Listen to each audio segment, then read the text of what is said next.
Jiu-Jitsu Gracie veio do judô Kodokan? Veio do judô Kodokan. Me fala. É até interessante que você falou, né, do Elton e do Pedro, né? Isso. Eu já, assim, o que eu tô falando aqui não deveria ser surpresa para nenhum dos dois. Já discuti muito com o Pedro sobre isso, já discuti com o Elton vários desses assuntos, assim. Mas, assim, o jiu-jitsu brasileiro, cara, assim, é incontestável, acho, para quase todo mundo que quem trouxe essa prática para o Brasil foi o Mitsu Maeda, chamado de Konde Koma. Esquece. Certo? Então, se a gente não fugir disso, cara, o Konde Koma, ele era um cara da Kodokan, assim. Quando a gente fala... É porque às vezes as pessoas vão falar assim, o Maeda, ele treinou na Kodokan. Não é isso.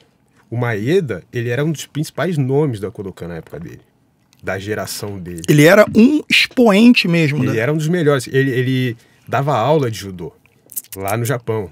Ele foi professor... eu vou citar só um dos lugares que ele dava aula em vários lugares. Que são lugares que para você dar aula, a Kodokan tinha que referendar. O Jigoro Kano tinha que referendar.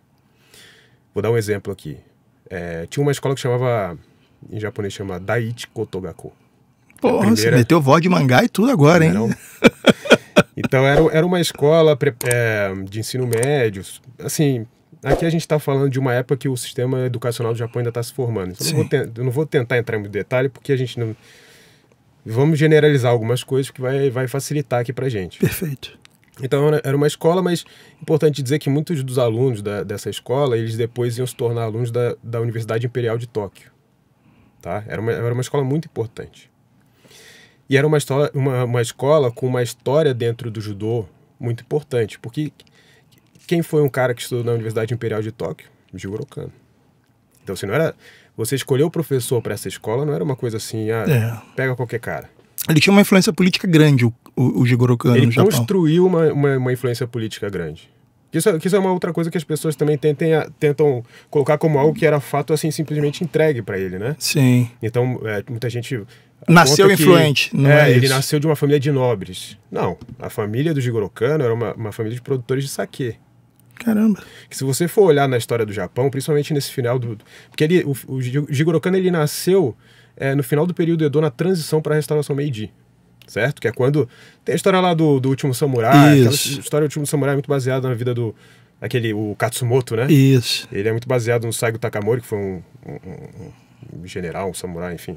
Não vou entrar nesses específicos, que aí a gente vai ficar mais longa essa explicação. Mas assim, ele nasceu nesse período de transição, certo? Então ele viu essa transformação acontecendo e ele participou. Ele é, vamos dizer assim, um produto dessa nova era, que é a restauração Meiji, onde muitos conteúdos de fora passam a fazer parte do cotidiano japonês. Então ele começou a estudar. O pai dele viu isso, né? O pai dele, ele na verdade, o sobrenome da família Kano não vem do pai dele, né? O pai dele foi adotado pela família. O pai dele era de uma família de sacerdotes. Em um determinado momento ele foi fazer uma peregrinação para ganhar conhecimento pelo Japão. Tinha essa coisa, né? No sacerdócio lá, que inclusive muitos samurais se baseavam nisso aí, né? O Shugyo, por exemplo, o Miyamoto Musashi, de você peregrinar pelo território japonês e conhecer, né, toda a geografia em loco, né? Ver as coisas acontecendo. E ele acaba acidentalmente conhecendo, nessa viagem, vamos dizer assim, o chefe da família Kano, que é o vamos dizer, o avô do Jigoro Kano, né? E esse cara vê que ele é um erudito, né? E fala, pô, na época era normal, né? Eu queria te adotar aqui para você fazer parte da família e de repente você se tornar o meu herdeiro. Só que o pai do Jigoro Kano lá na frente, ele vai recusar essa... Ele vira da família, se casa com a filha desse cara, que é a mãe do Jigoro Kano e tal. E só que ele é de uma parte da família que está mais ligada não à produção do saquê, mas mais ao comércio. Então eles se mudam em determinado momento para Tóquio, né? Eles viviam em outra região, vão para Tóquio. E muito cedo, né, como ele acaba conhecendo muita gente influente do Japão daquele momento, ele entende... O pai do Jigoro Kano entende que, e a mãe dele também, que aquele momento é um momento de transformação muito grande e que você conhecer as coisas que vêm de fora é muito importante. Então, no início da educação de Jigoro Kano, a gente está falando que ele nasceu num momento de transição, certo? Então, no início da educação dele é uma educação muito tradicional, muito clássica. E com o tempo ele começa a aprender outras línguas. Então, ele vai aprender inglês, vai aprender alemão, não sei o quê. E ele vai fazer parte de...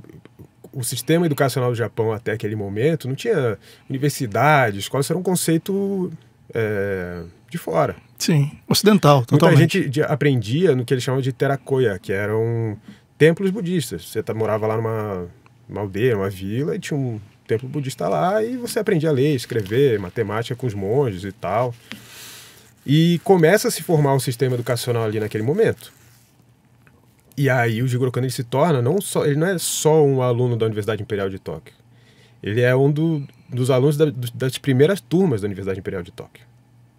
Que é um pessoal que é formado para que naquela nova época que estava nascendo, se tornar político, se tornar gente muito influente. Então a galera que ele conhece nesse momento é muito definidora porque vai acontecendo na sequência. Entendi.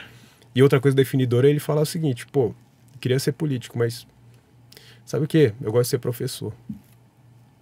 E aí ele vai dar aula numa escola chamada Gakushuin, que era uma escola de extrema importância naquela época, onde estudavam, inclusive, pessoas da família imperial.